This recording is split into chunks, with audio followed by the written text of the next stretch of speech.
तीन जुगाड़ बहुओं का कन्या पूजन। जय अम्बे गौरी मैया जय श्यामा गौरी, तुमको निश दिन ध्यावत, तुमको निश दिन ध्यावत, हरि ब्रह्मा शिव जी। ओम जय अम्बे गौरी। जय हो दुर्गा मैया की। पूजा तो हो गई, अब चलकर जल्दी से नाश्ता बना देते हैं। हाँ दीदी चलिए, नहीं तो सभी भाइयों को देर हो जाएगी। दुर्गा मैया की पूजा कर तीनों बहुएं जल्दी से अपने अपने पतियों के लिए चूल्हे पर नाश्ता तैयार करती हैं। अरे तुम लोगों को नाश्ता नहीं करना है, भूल गए क्या? आज शुक्रवार है और हर शुक्रवार हम माँ दुर्गा के लिए व्रत रखते हैं। तुम और तुम्हारा व्रत, ऐसे मत बोलिए जी। व्रत रखने से हमारे दिल को एक सुकून भी मिलता है। हाँ हाँ, अब आप लोग जल्दी से नाश्ता कर लीजिए, वरना आज भी फैक्ट्री के लिए लेट हो जाएंगे। तीनों भाई जल्दी से नाश्ता करके अपनी अपनी फैक्ट्री के लिए निकल जाते हैं। वहीं तीनों बहुएं मिलकर घर की सारी साफ़ सफाई करती हैं और खाने की तैयारी करने लगती हैं। अगले हफ्ते से नवरात्रि शुरू हो रही है। इस बार नवरात्रि कैसे बनाएंगे दीदी? हमारे पतियों का काम भी ठीक नहीं चल रहा है। हाँ, उस दिन राशन भरवाने के लिए बोला तो कितना सुना दिया उन लोगों ने।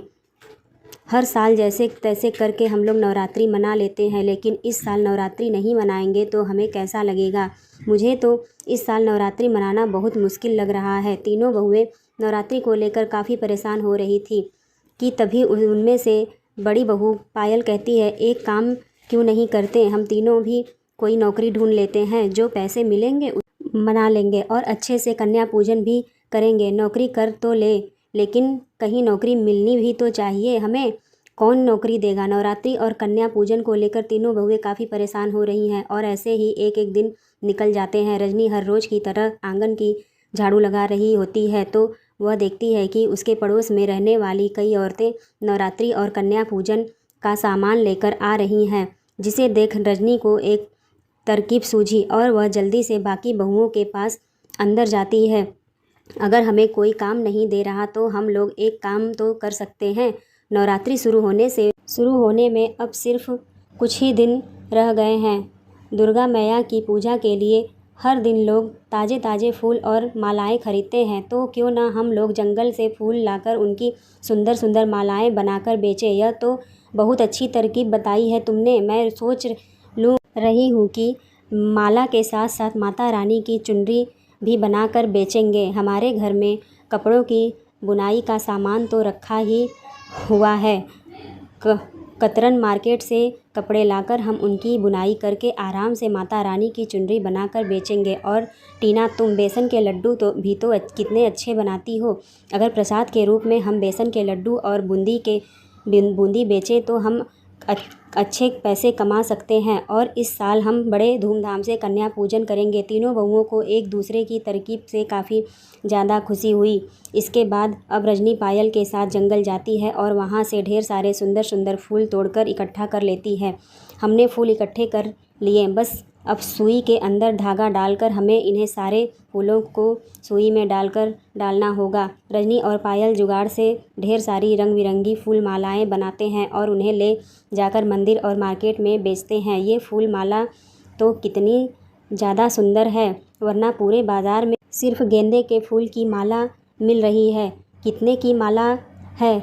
सिर्फ 10 रुपये में है।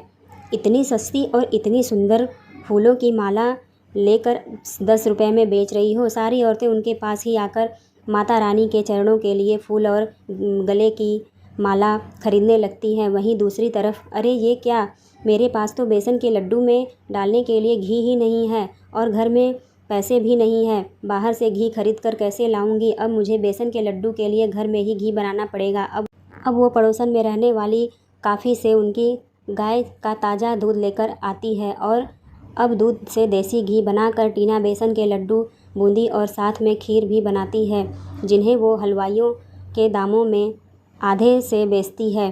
अरे सारी दुकानों पर तो यह लड्डू 80 रुपये किलो मिल रहे हैं और आप इन्हें सिर्फ 50 रुपये किलो बेच रही हैं। जी हाँ, साफ़ सुथरे तरीके से बनाकर सस्ते दामों पर बेचने और अच्छे स्वाद की वजह से टीना के बनाए हुए लड्डू, बूंदी, खीर सब कुछ मैया दुर्गा के प्रसाद के लिए बिकने लगते हैं। और नवरात्रि के लिए सिर्फ शुरुआती दिनों में तीनों बहुएं इसी तरह के जुगाड़ से कन्या पूजन के लिए पैसे जोड़ने लगती हैं। रजनी, रात के 2 बज चुके हैं और तुम अभी तक सिलाई कर रही हो, माता रानी की चुंदरी बना रही हो। सो जाओ वरना तबीयत खराब हो जाएगी।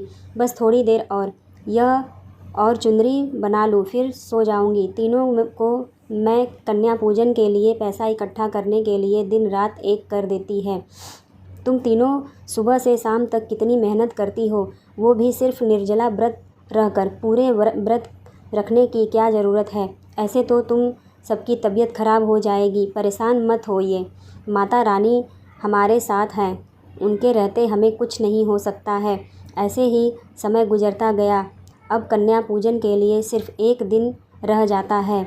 मुझे तो यकीन नहीं हो रहा है कि हमने सिर्फ 1.5 हफ्ते में कन्या पूजन के लिए इतने सारे पैसे जोड़ लिए। इससे तो हम अच्छे से कन्या पूजन मना सकते हैं। हाँ, इस साल की कन्या पूजन अब तक की हमारी सबसे अच्छी कन्या पूजन होगी। तीनों बहुएं कन्या पूजन का सामान लेने के लिए मार्केट जाती हैं और सारा सामान ले आती हैं।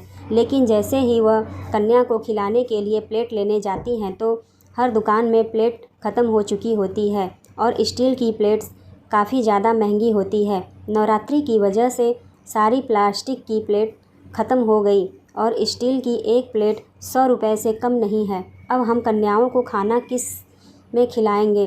तीनों बहुएं कन्याओं को खाना खिलाने के लिए प्लेट को लेकर काफ़ी परेशान होती हैं कि तभी पायल को कुछ याद आता है। रजनी, तुम्हें याद है जब हम फूल लेने गए जंगल तो वहाँ पर बहुत बड़े बड़े केले के पेड़ भी थे। केले के पेड़ के पत्ते काफ़ी बड़े होते हैं और पुराने समय में लोग केले के पत्तों में ही तो खाना खिलाते थे। अगर हम भी केले के पत्तों में ही कन्या पूजन करें तो क्या दिक्कत है? हाँ, हम ऐसा ही करेंगे। दोनों बहुएं आकर जंगल से ढेर सारे बड़े बड़े केले के पत्ते इकट्ठा कर लेती हैं और उन्हें घर लाकर अच्छे से साफ़ कर लेती हैं और एक से एक जुगाड़ के साथ वह अपनी सभी परेशानियों को ख़त्म कर लेती हैं। वहीं अगले दिन सुबह सुबह उठकर तीनों बहुएं अच्छे से घर की सफाई करके कन्या पूजन के लिए खाना बनाती हैं और सबसे पहले भोग दुर्गा मैया को चढ़ाकर उनकी अच्छे से पूजा भी करती हैं। दुर्गा मैया की पूजा तो हो गई, अब जल्दी से कन्या पूजन के लिए कन्या को भी बुलाकर ले आते हैं और अब सभी बहुएं एक एक कर सभी कन्याओं को भोजन परोसने लगती हैं। बच्चों, कैसा लग रहा है तुम्हें खाना? मिर्च मसाले ठीक है ना? आंटी, आपने बहुत अच्छा खाना बनाया है। अभी तक हम जिन जिन घरों में कन्या पूजन के लिए गए हैं, हमें तो बस सबसे अच्छा खाना आपके घर का ही लगा। सभी कन्याओं को खाना पसंद आता है। यह देखकर तीनों बहुएं काफ़ी ज़्यादा खुश हो जाती हैं, जिसके बाद वो सभी कन्याओं को पेट भर खाना खिलाती हैं। सभी कन्याओं के जाने के बाद अब सभी बहुएं अपने अपने पतियों के साथ बैठकर कन्या भोजन खाने लगते हैं। मुझे लगता है कि इस बार हमारे घर में इतनी अच्छी कन्या पूजन होगी। तुम तीनों ने अपनी जुगाड़ और अपनी मेहनत से इतनी अच्छी कन्या पूजन करी है और ढेर सारी कन्याओं को पेट भर भोजन करवाया है।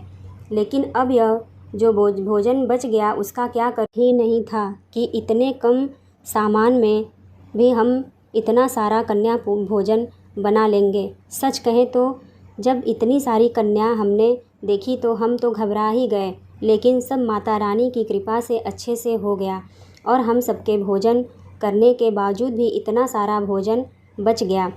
अब हम इस भोजन को ले जाकर गरीब और ज़रूरतमंद लोगों को देंगे।